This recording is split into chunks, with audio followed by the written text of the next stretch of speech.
Hi guys, welcome to the second edition of Sales Enablement Live.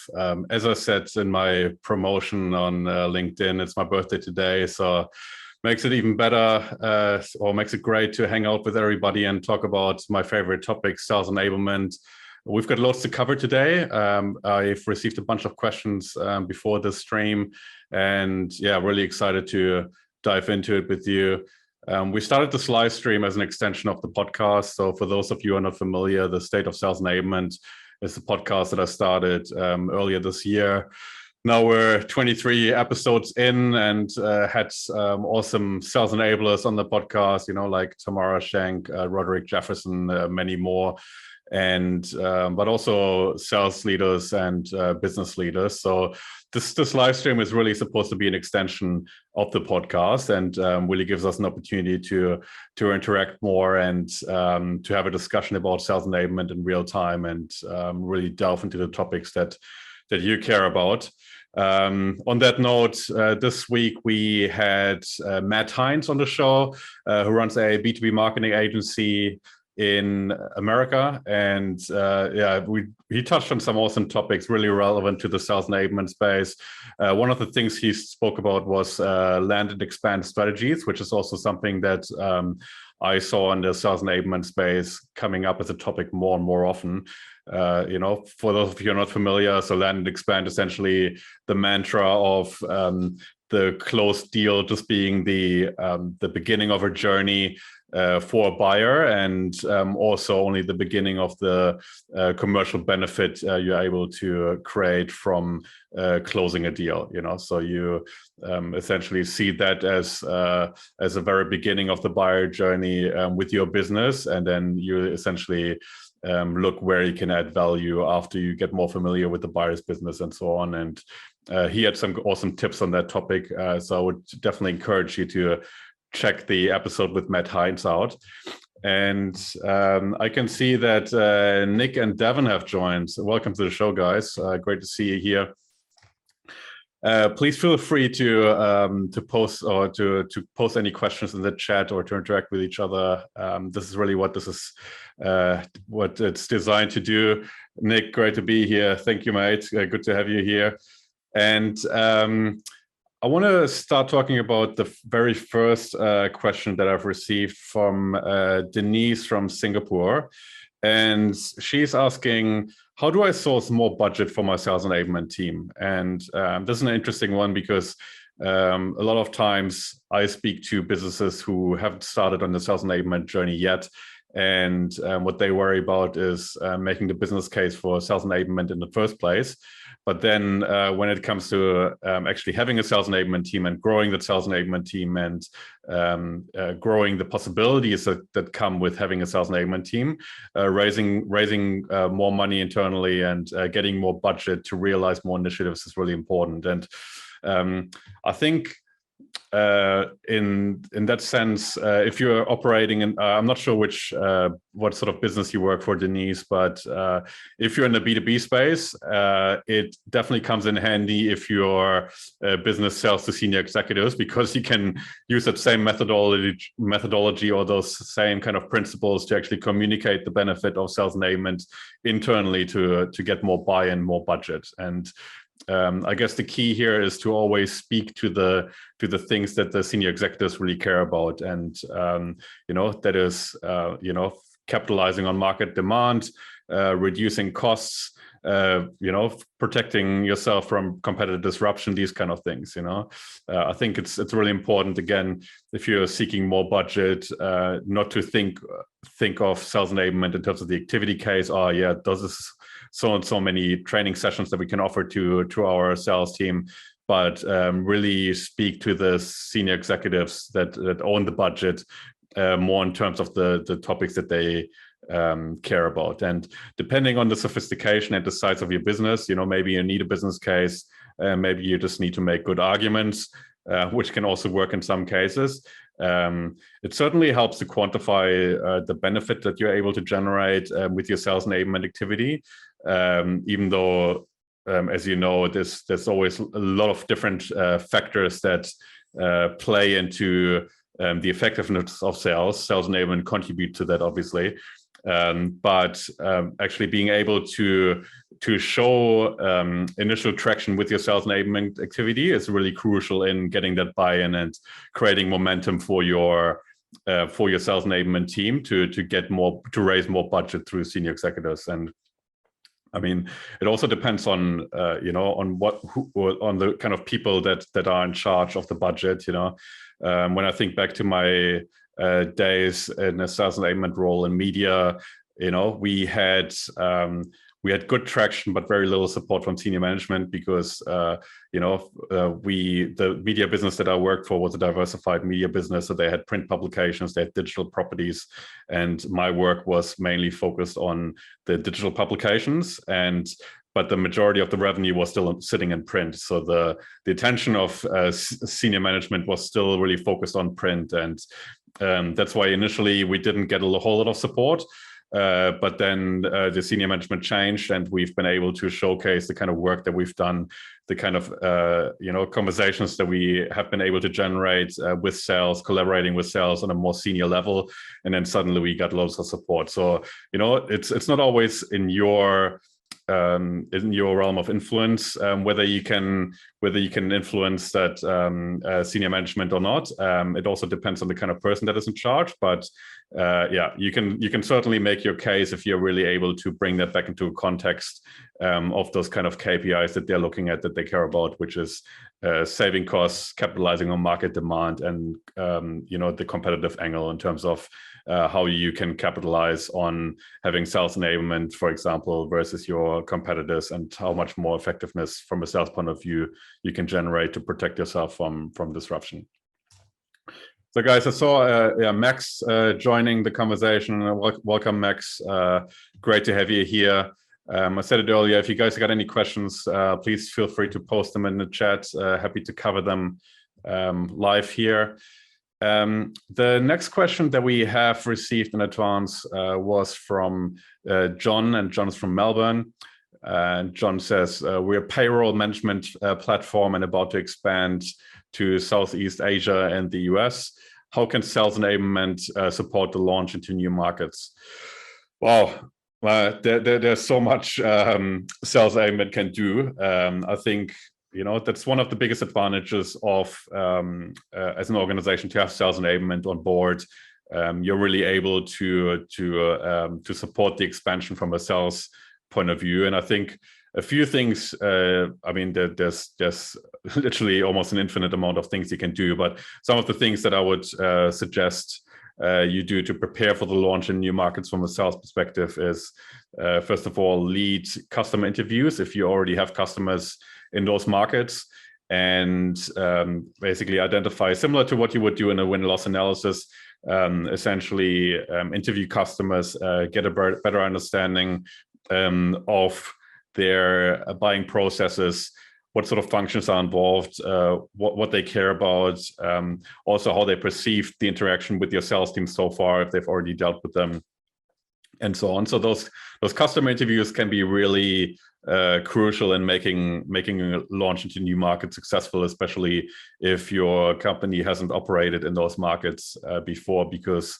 especially if you compare Australia to Southeast Asia, the sell can oftentimes be a very different one. And we had those conversations on the podcast several times, talking about the cultural nuances across regions, and Southeast Asia is no exception there. You don't only have language barriers, but you also have different decision-making processes and different business culture. For example, Singapore versus Malaysia is very different. Singapore is very rational, versus Malaysia is extremely relationship-driven. So it's worthwhile to do those customer interviews and do your homework, and before entering those markets to really understand the nuances. And once you've nailed that down, what I really would suggest you do is really map the buyer journey and identify whether it's different to considering you're from Melbourne. I assume you're currently operating in the Australian market. So it's worthwhile actually mapping out whether there's differences between your local market and the markets you're looking to expand into. And then work with the sales leadership on defining the process accordingly. If there's any differences in the buying journey, there might be a requirement to customize your buying journey as well. Systems is another one. So you probably need to be set up to enable the new sales staff that you hire in those markets, assuming you have salespeople on the ground, which I think would be the case considering the time difference between those markets. You probably want to set them up with the systems that you need, whatever you already have in place. Probably as a minimum the CRM, just make sure they're equipped on that front. And then the content angle I would also consider, because that's always something that I experience here in the Australian market with businesses that I deal with. If they have headquarters in the US, you oftentimes see that the content doesn't really translate in the Australian market.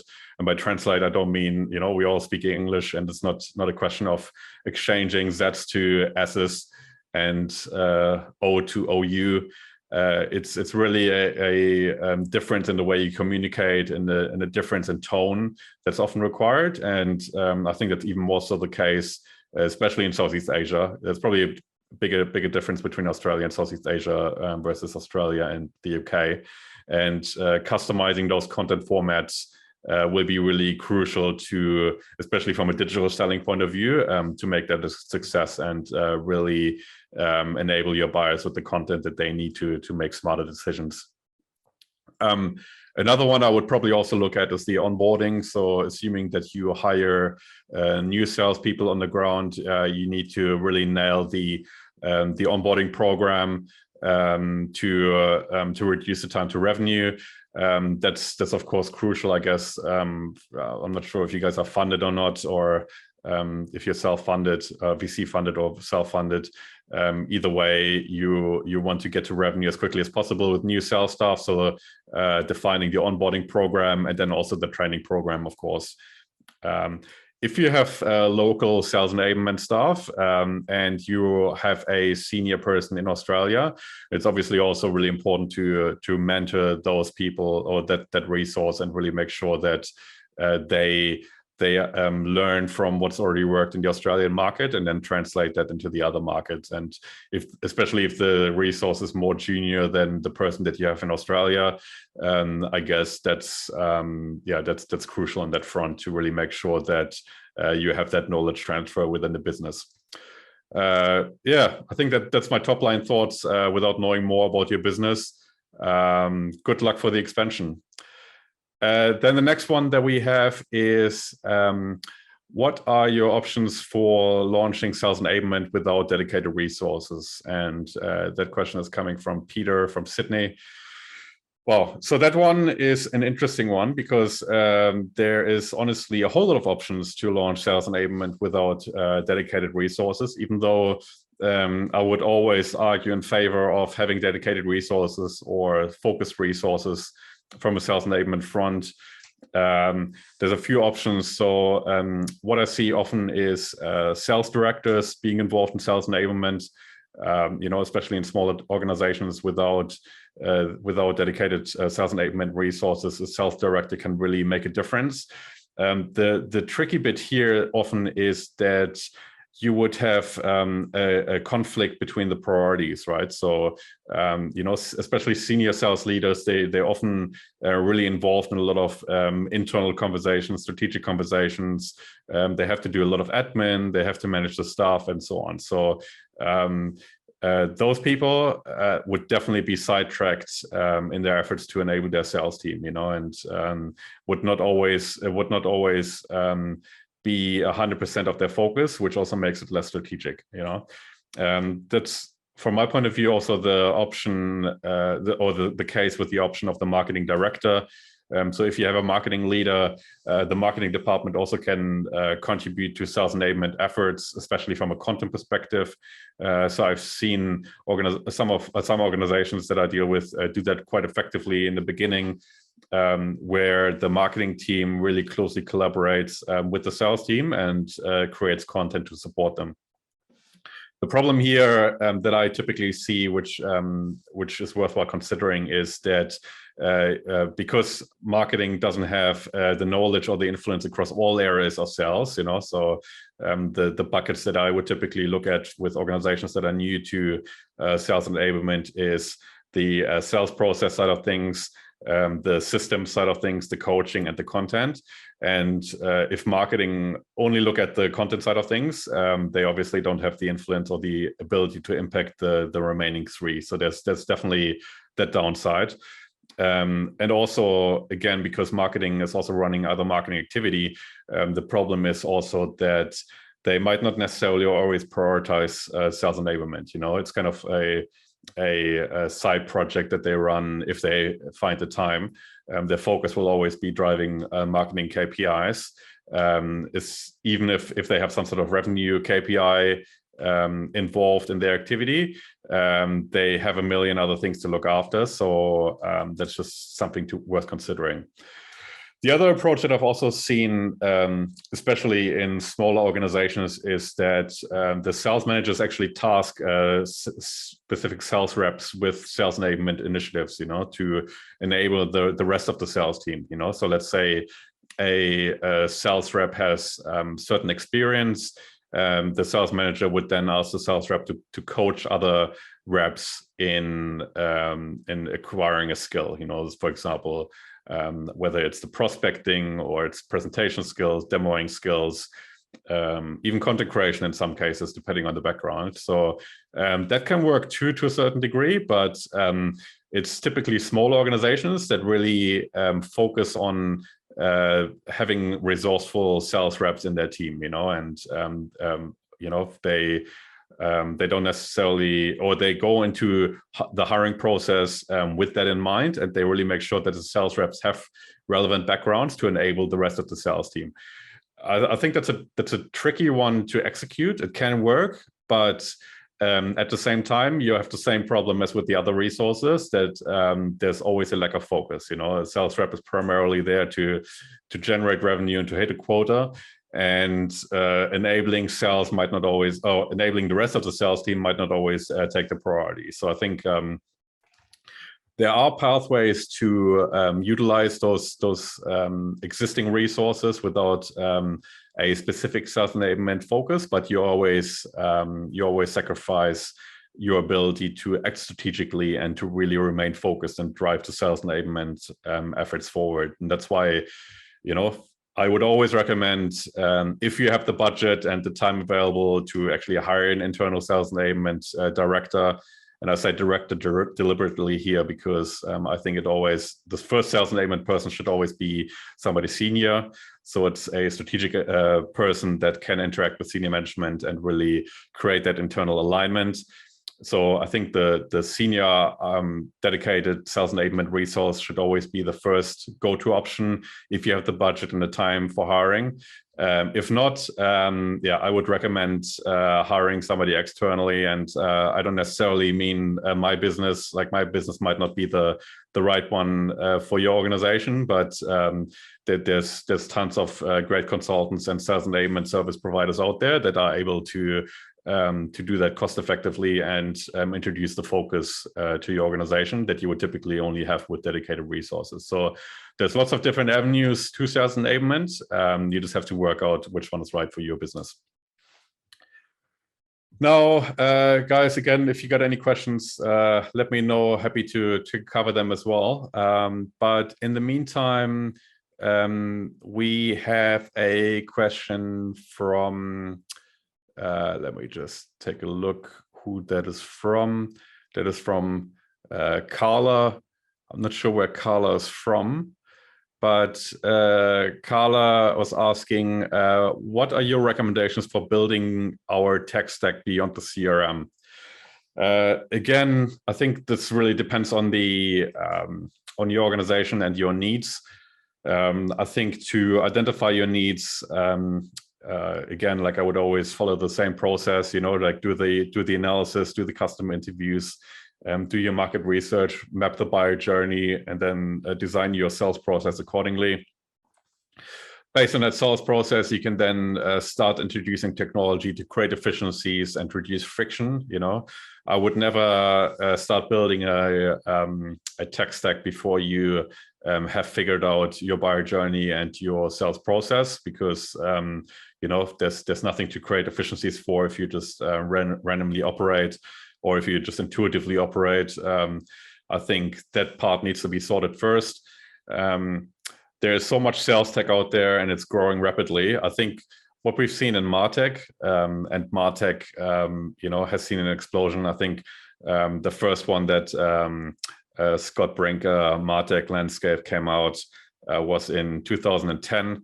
When I looked at it back then, there were a few hundred, if that, vendors out there, and I think the latest MarTech landscape had something like over 5,000 vendors on there. And I see the same thing happening in sales now. There's so many tools popping up. There's lots of consolidation going on as well, and I think there's more and more sales tools out there, which is great because you are able to accommodate more different needs, but it also makes it harder to navigate for organizations, and really harder for organizations to make smart strategic decisions in building their tech stack. And I guess, CRM should always be involved. The CRM, I think, especially if you think about the buyer journey and assuming that you have more than one person involved in servicing your customers, that's always the core. And all data from all other tools should definitely feed into the CRM, so you've got a single source of truth.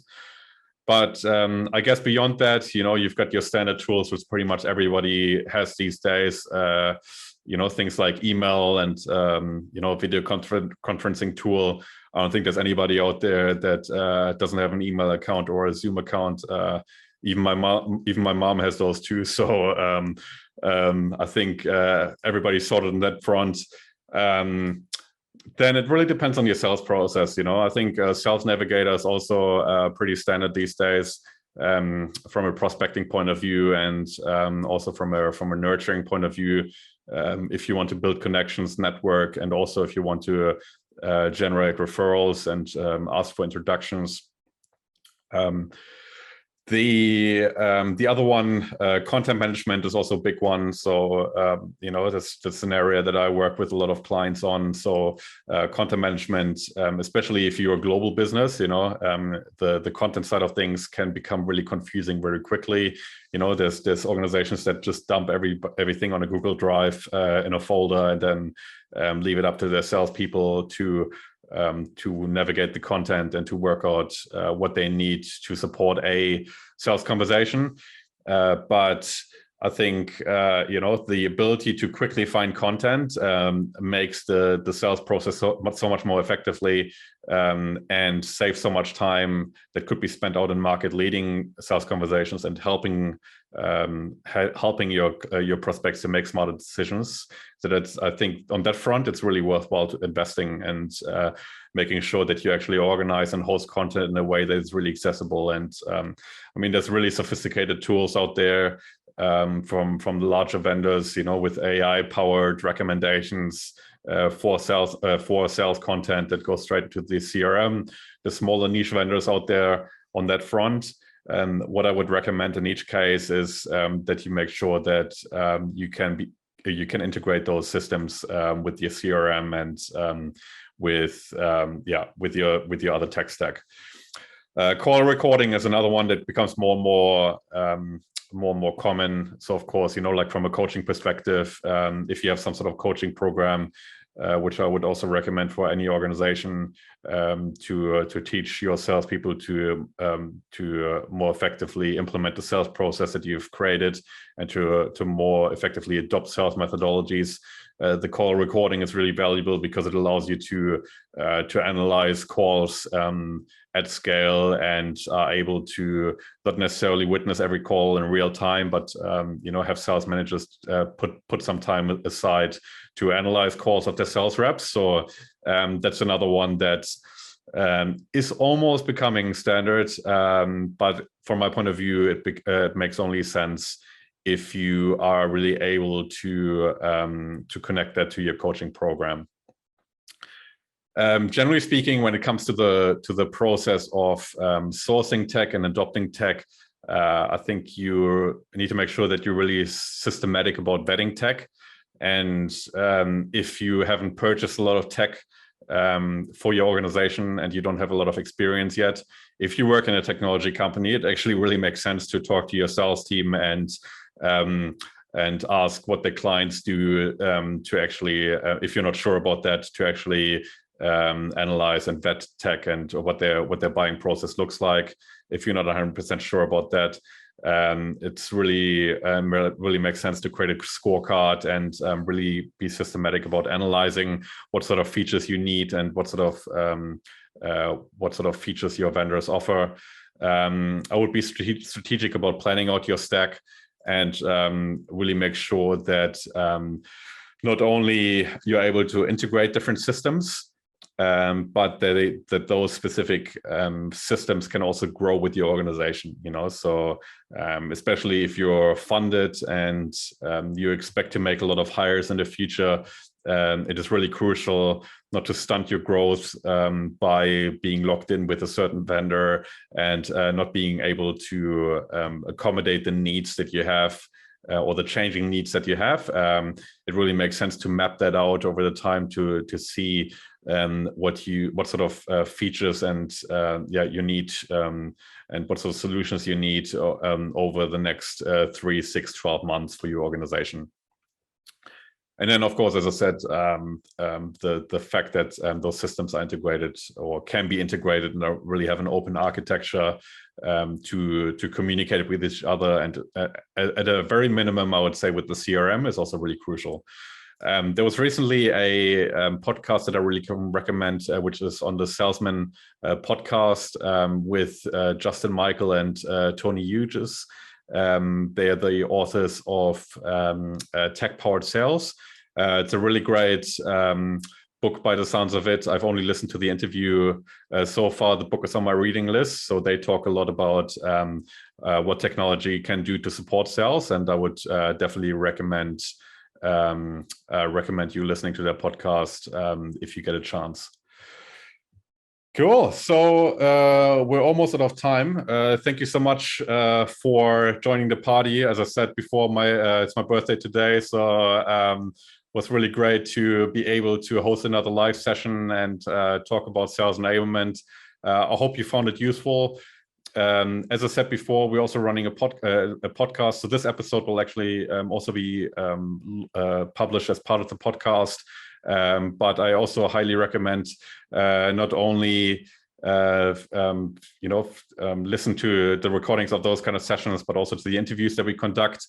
We always have experts on the show that are some of the brightest people I come across. That's kind of the tone of the show, like we try to combine the brightest minds of sales enablement and with those interviews. So I would highly recommend you getting involved in that if you're keen to learn more about sales enablement. And Nick and Devin, thank you so much. Appreciate it. I'm feeling the love over here.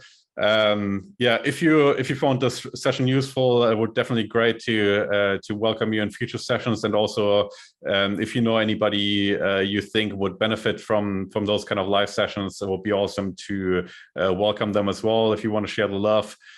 Thank you so much for joining, and I'll speak to you soon. Bye-bye.